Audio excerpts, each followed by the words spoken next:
Good evening and thanks for tuning in. I'm Ann Powell with the WJTS News. Police in Evansville are looking for more potential victims from a pair of murder suspects. Investigators on Monday asked anyone who may have had any contact with Carrie Hammond and Heidi Carter to come forward. They are suspects in a kidnapping, rape, and murder case from last month. Hammond died in a shootout with police and Carter is in jail on murder charges. Police say the two invited a couple over for a night of sex, but things turned ugly. Investigators want to know if any other couples or anyone else has fell victim to the same scheme from Hammond and Carter. Another COVID-19 vaccination clinic is coming to DuBois County, but this time local health officials are switching the focus on the youth. The DuBois County Health Department is holding a special late night clinic to accommodate the 5 to 11-year-old pediatric patients wanting a Pfizer COVID-19 vaccine.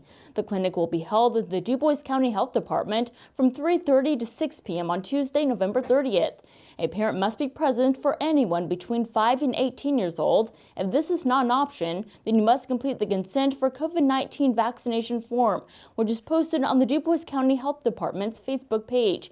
A copy of a parent's identification and insurance card must be included. No appointment is necessary. The drive-thru will not be open, so please go directly inside the health department. The DuBois County Health Department is located at 1187 South St. Charles Street in Jasper. If you have any questions, call the health department office at 812-481-7056. The DuBois County Health Department has also released a statement about the COVID-19 booster dose. On Friday, November 19th, the CDC expanded recommendations for the booster shots to include all adults 18 years old and older who received a Pfizer or Moderna vaccine at least 6 months after their second dose. The Johnson & Johnson COVID-19 booster shots are already recommended for those who are 18 and older and who were vaccinated over 2 months ago. If you would like to have the Johnson & Johnson vaccine, please call the DuBois County Health Department at 812-481-7056 to schedule an appointment. Eligible Hoosiers who want the Pfizer or Moderna booster or even the first dose can visit ourshot.in.gov to schedule their appointment or call 211 for assistance. Hoosiers are also encouraged to bring their vaccine cards to their appointment to ensure the booster dose is added.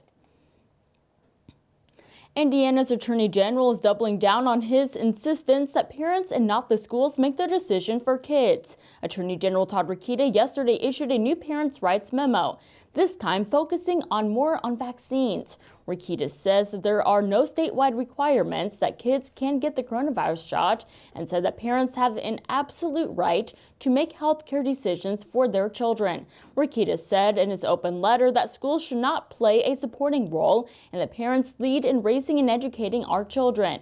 Rokita issued a similar parents' rights letter back in the summer that focused on the so-called social and emotional learning in Indiana schools.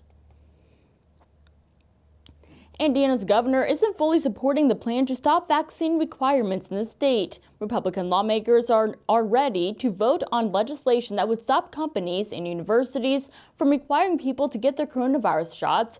It's expected to be part of a new package that lawmakers will pass at the end of the month. Governor Holcomb yesterday said he will follow up with legislative leaders to make sure that their plan sends the right message about vaccinations. Republicans at the State House are also poised to roll back the governor's coronavirus emergency order.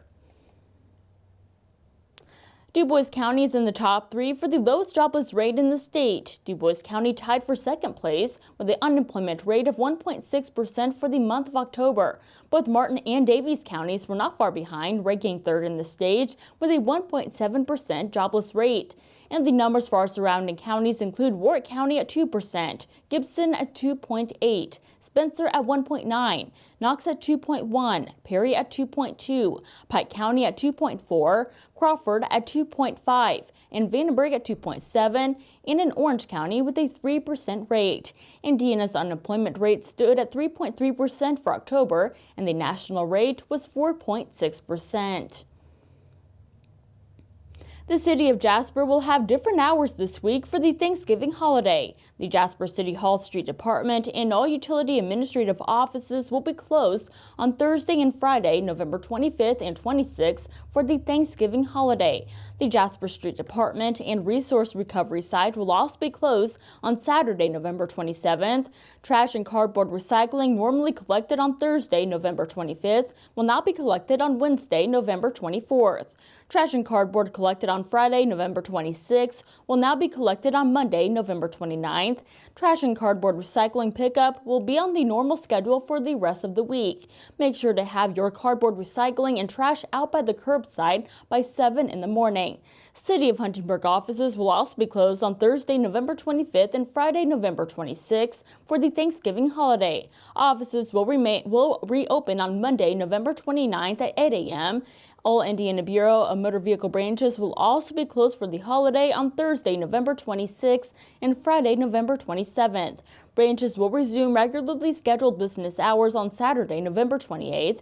For a complete list of branch locations and hours, to complete an online transaction, or to find a 24-hour BMV Connect kiosk near you, visit in.gov/BMV.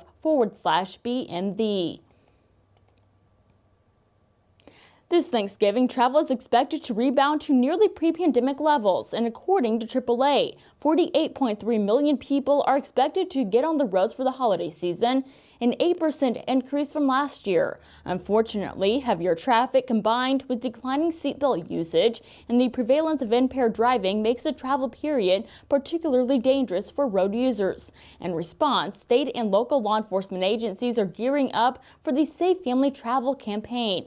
Over the next 6 weeks, officers will be out in greater numbers to discourage impaired driving and ensure passengers and drivers are properly buckled. The high visibility patrols are funded by the National Highway Traffic Safety Administration through the Indiana Criminal Justice Institute and will concentrate around Thanksgiving, Christmas, and the New Year's holidays.